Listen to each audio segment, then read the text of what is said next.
할렐루야, 예수소망교회 고상원 목사입니다. 오늘의 말씀부터는 애굽 땅에 임하는 10가지 재앙에 대해서 보게 됩니다. 10가지 재앙은 당시 애굽 사람들이 섬기던 우상들을 의미합니다. 10가지 재앙이 임한다는 것은 그들이 섬기던 우상들을 하나씩 심판한다는 의미가 담겨 있어요. 그런데 비단 애굽 사람들에게만 해당이 되는 문제였을까요? 430년 동안 애굽에서 종살이하던 이스라엘 자손들에게도 알게 모르게 우상 숭배의 모습이 스며들었을 것입니다.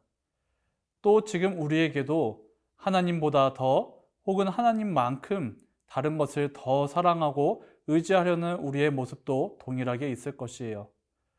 10가지 재앙을 살펴볼 때 우리 안에 있던 우상 숭배하던 그 마음들도 다 깨지고 내려놓게 되는 시간이 되길 소망합니다. 오늘 하나님께서 우리에게 주신 생명의 말씀은 출애굽기 7장 14절에서 25절까지 말씀입니다.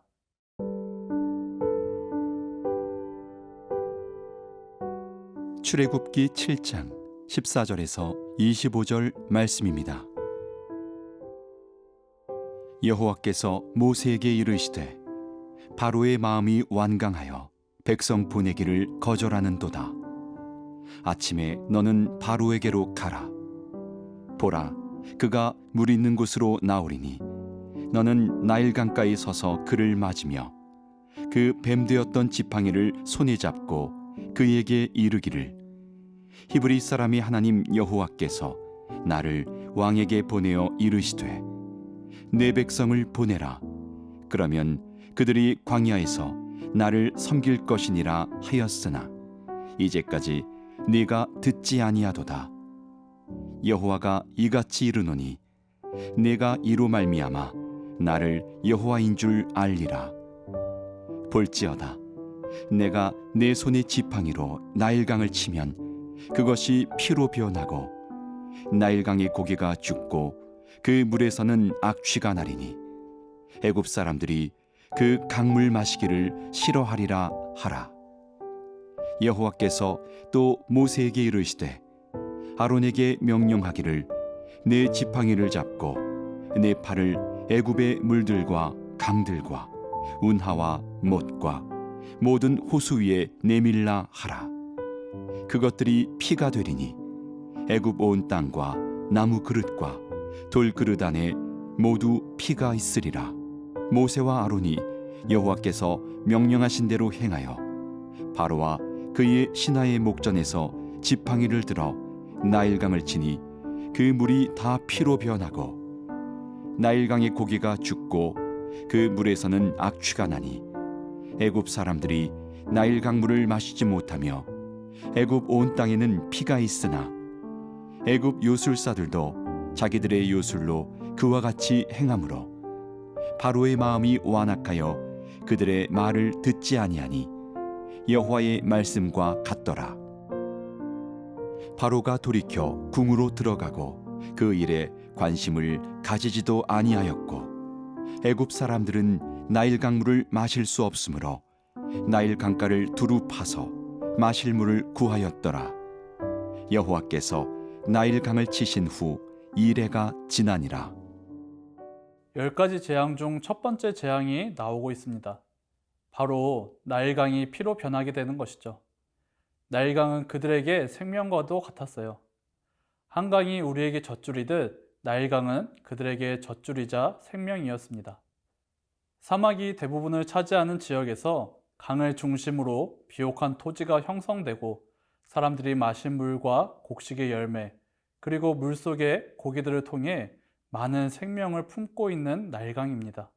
하나님께서 창조하시고 애굽 사람들에게 주신 선물입니다. 그러나 그들은 하나님의 은혜로 받은 것으로 깨닫지 않고 오히려 나일강을 우상신으로 섬기고 있었어요. 그들이 섬기던 나일강의 우상신은 하피라는 신이었습니다. 물이 피로 변하면 어떤 일이 연쇄적으로 일어날까요? 물속에 고기들이 다 죽습니다. 그 죽은 물고기가 물 위로 떠오르게 되고 결국 부패되면서 심한 악취가 나게 되는 것이죠. 죽은 물고기가 둥둥 떠다니니 이제는 사람들이 강물을 마시기를 싫어합니다. 19절 말씀에 나무 그릇과 돌그릇 안에 모두 피가 있다고 말하고 있습니다. 여기서 나무 그릇과 돌그릇도 우상을 형상화했던 그릇이고 우상 숭배를 위해 매일같이 그릇을 나일강에 와서 씻었던 겁니다. 그런데 이제는 나일강이 다 피로 변했습니다. 이집트의 신들이 피로 인해서 다 무력화된 것이죠. 만약에 서울의 한강이 피로 바뀌었다고 상상해 보시기 바랍니다. 얼마나 징그럽고 무섭겠습니까? 거기에 악취까지 난다면요. 모든 물들이 피로 변했다는 것은 매우 끔찍한 일입니다. 그렇지만 첫 번째 재앙인 나일강이 피로 변한 사건을 단지 끔찍하고 징그럽고 무서운 일로만 여겨서는 안 됩니다. 애굽 사람들은 나일강의 하피신을 섬기면서 진짜 생명을 주시는 분이 누구신지를 알지 못하고 있었어요. 진짜 생명을 우리에게 주시는 분이 누구시죠? 네, 바로 하나님입니다. 우리의 창조주 되시며 생명 되시는 하나님을 깨달아야 합니다. 사랑하는 여러분, 우리의 마음은 어떠한가요? 애굽 사람들과 같이 탐심이 가득하고 풍요로움을 쫓아 살아간다면 우리에게도 생명이 끊기고 악취가 나게 될 것입니다. 우리에게 진짜 생명을 공급해 주시는 분이 하나님이심을 깨닫고 그 생명을 흘려보내는 축복의 통로, 그리스도의 향기가 되길 소망합니다.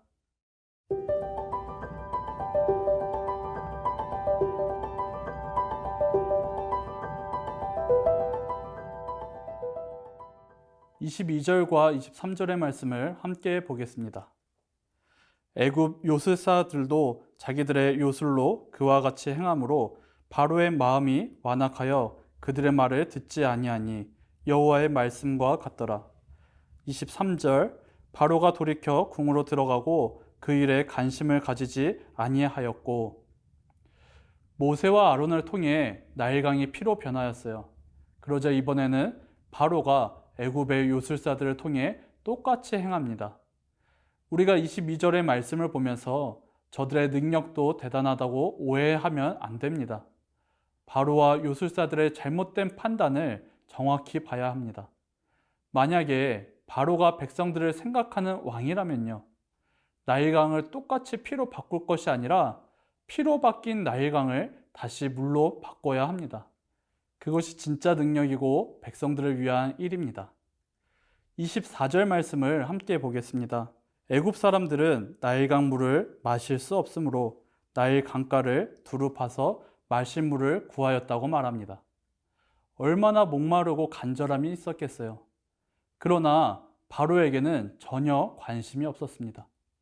진짜 능력이 무엇인지도 모른 채 자신의 탐욕만을 채우려는 바로의 모습을 보게 됩니다.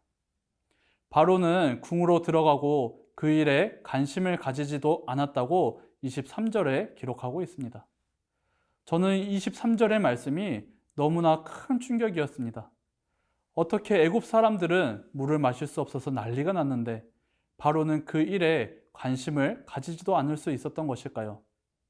바로의 마음에 있던 교만과 탐심은 아예 듣는 귀를 닫게 만들었던 것이죠. 자신의 백성이 죽기 직전인데도 아무런 관심도 없었던 겁니다. 어떻게 그럴 수 있나 싶었는데 저의 모습을 보게 하셨습니다. 저는 중학교 때 서원 기도를 하고 20살에 신학교에 입학하였습니다. 모태신앙이고 청소년 때는 교회에서 봉사도 열심히 하고 신학생이 되고는 교회 사역도 열심히 했습니다. 그러나 제 마음에는 늘 교만과 탐심이 가득했습니다. 나 정도면 괜찮은 사역자라고 스스로 여겼고 하나님께서 원하시는 길보다 세상의 스펙을 쌓는 길을 쫓아갔습니다. 나중에는 꼭 큰 교회 담임 목사가 되겠다는 욕심만이 제 마음에 있었습니다. 그러니 어떻게 하나님의 일에 관심을 가졌겠습니까? 그저 내가 하고 싶은 대로, 내가 가고 싶은 대로 듣는 귀를 닫고는 그렇게 지내왔던 저의 20대가 떠올랐습니다. 사랑하는 여러분, 내 마음에 바로의 모습이 보이지 않나요?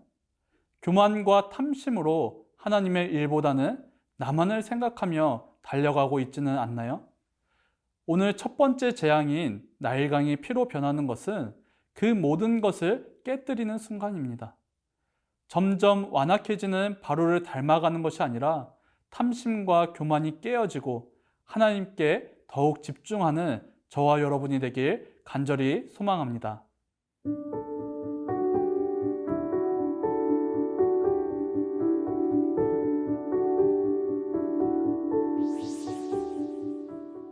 창조주 되시며 생명의 근원 되시는 하나님 감사합니다.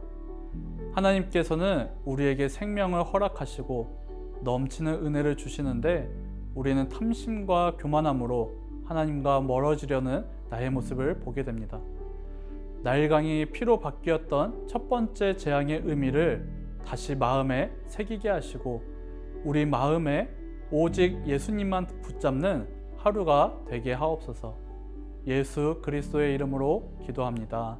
아멘.